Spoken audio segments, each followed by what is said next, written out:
Thank you, Mr. Chairman. Just on the budget point, I made this point before the committee the House just passed a budget that adds nearly $3 trillion to an already out-of-control debt. So if we do really want to spend money on defense or anywhere else, we ought to be willing to pay for it. And I certainly go back through generations of bipartisan problems with this. You can't have a debt that size and keep coming back talking about how much money you're going to spend, whether it's defense or whatever your priorities are. And Mr. Secretary, you said the 99% down on border crossings and the border is secure. At the same time, we're going to take $1 billion out of the MILCON budget, out of building barracks, to send it for the border, and there's another 4,000 troops that we're planning on sending down to the border. Given that the border is secure, might you rethink that spending?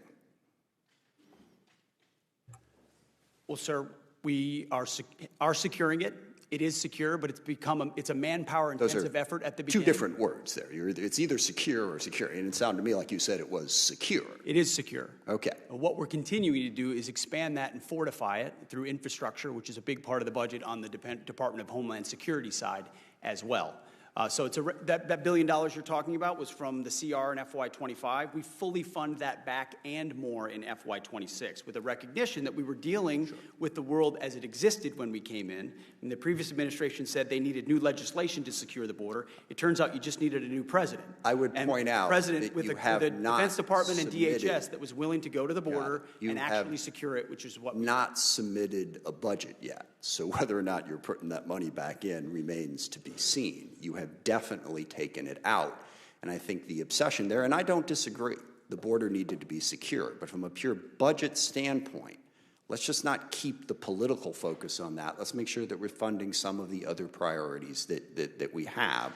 So when it comes back to acquisition reform, and the chairman's point, it's our committee, certainly Congress is part of the problem. We set up a lot of requirements.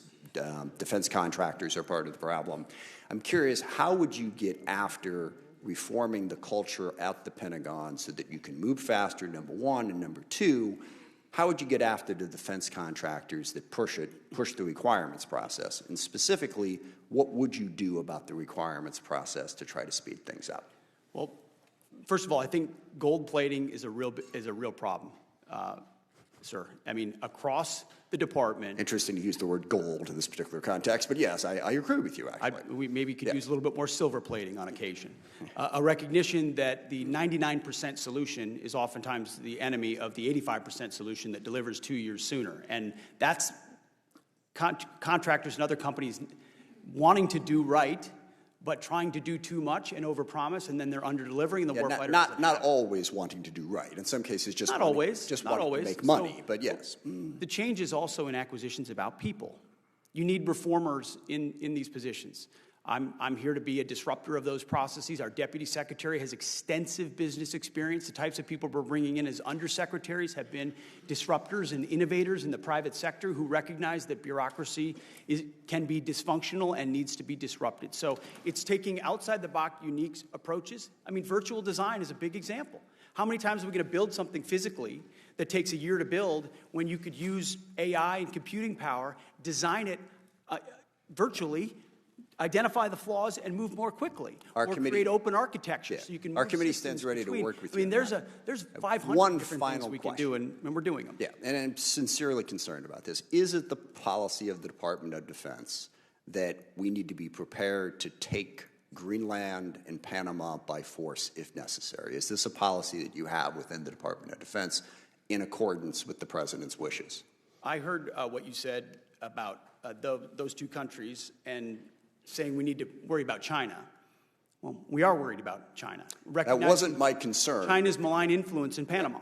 I was concerned with us China has control of using military force to take another sovereign country's territory. We should pay attention to that. Right. So Panama is very key terrain that we've focused on, and we've been willing to focus on, is Greenland. We should take it by military force. They're important. I'm not going to argue with that. The Arctic is I'm incredibly arguing important. with using our military to take it by force. Our job at the DOD is to have plans. Do you have a plan for that? Our job at the Defense Department is to have plans for any particular contingency. Including the contingency of basically Any invading contingency Denmark. you need, we've got it. We've got a building full of planners, and we're prepared to give recommendations whenever needed. So just be clear, you have plans to take Panama and Greenland by force if necessary. I think the American people would want the Pentagon to have plans for any particular contingency. Not and for that thankfully, one, we my are in the opinion. planning business. Speaking on behalf of the American people, I don't think the American people voted for President Trump because they were hoping we would invade Greenland. I'm going to go out on a limb on that one. I yield back.